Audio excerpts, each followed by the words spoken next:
Around the 1500s, when Brazil was first colonized, many Brazilian Indians were killed and enslaved. As time passed, the Brazilian Indians attempted to avoid similar conditions by isolating themselves from society and taking residence in the Brazilian parts of the Amazon rainforest. Unfortunately, contact was bound to happen by the 1960s, as 42% of Brazil is the Amazon. The main reasons for the government's interest in the Amazon during the 1960s were due to four main issues at the time. Brazil didn't have very good farmland for agriculture, as much of the land surrounding the Amazon is desert or undergoes severe droughts. This makes their dependence on export items very high. Brazil relies very heavily on monoculture too, meaning that they really only export one or two items at a time. First they had exported coffee and sugar, and then when the rubber boom happened in the late 1800s, early 1900s, they depended on rubber. Eventually, even the rubber economy fell, and Brazil was left in a very poor state. Because the economy was failing, many were unemployed, and those that had lots of wealth bought up large portions of land, leaving the peasants and lower class homeless. All of these problems and their incentives to move into the Amazon brought a new military regiment to power, who then decided that the Amazon, an untapped source of wealth, should be economically incorporated into the rest of Brazil. They could move the homeless and unemployed into the area. Large tracts of land could be developed into cattle ranches, securing jobs for the underpaid working class and the unemployed. A new mission started called Operation Amazonia. It centered on Amazonian infrastructure colonization and mineral extraction.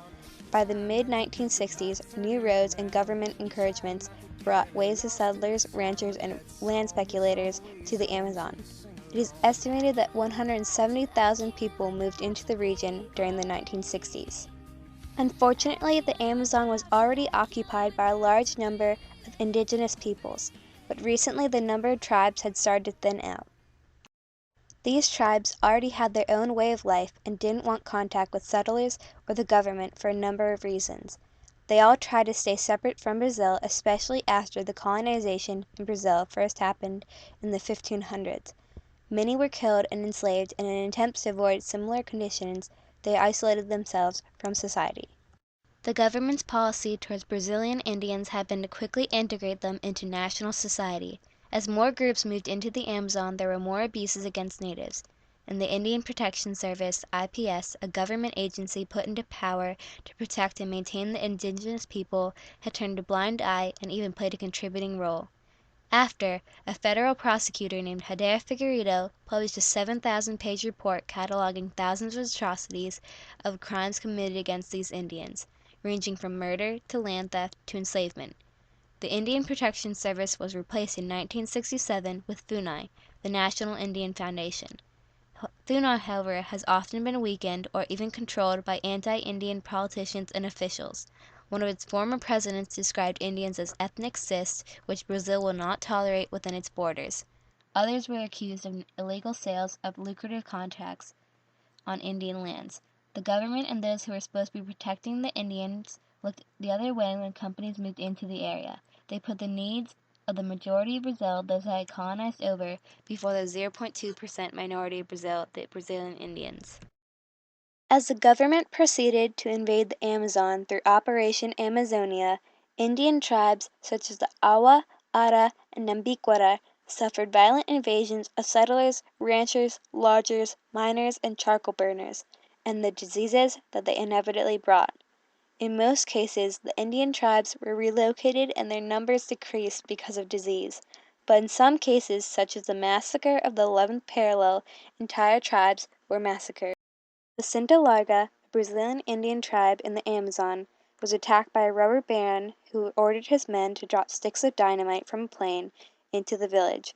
Those who survived were murdered when rubber workers entered the village on foot and attacked them with machetes. The robber baron was quoted saying, "These Indians are parasites. They are shameful. It's time to finish them off. It's time to eliminate these pests." The company had moved into the area because the village was centered around a group of rubber trees. A lot of the tension between 1957 and 1968 is not due to violence but rather cultural difference. The Brazilian army had set up bases and taken root on Brazil's northern border of the Amazon, a vast span of land near many Indian tribes. One of these tribes, the Yanomami tribe, feared that the military presence was destroying their tribe and its culture. The village chief was quoted saying, "Destruction has already begun. The soldiers say they're here to protect us, but what have they brought? Diseases, and taken our land without asking us."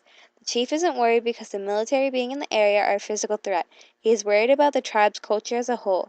For as their numbers expand, soldiers are increasingly getting Yanomami women pregnant, spreading disease and disrupting patterns of village life that had been changed since the Stone Age. The women are willingly getting involved with the soldiers, however the tribe wishes to remain homogeneous in race. Mixing with the soldiers is therefore frowned upon because it is a threat to their rights and privileges as indigenous peoples.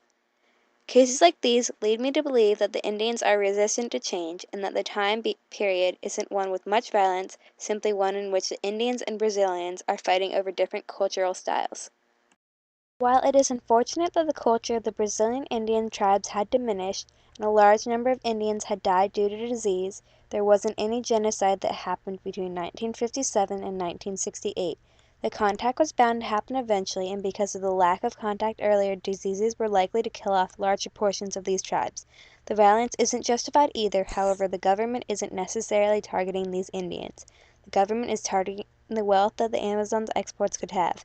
Some of the companies that are getting the products are acting violent, but their intent is to get their products efficiently and with minimal resistance by colonizing the Amazon, and the Indians happen to make it less efficient.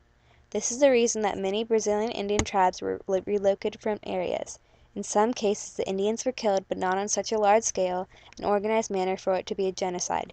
Judging by the 1948 genocide definition, I declare the time period not a genocide due to the lack of intent, but rather the fault of a country's imperial greed.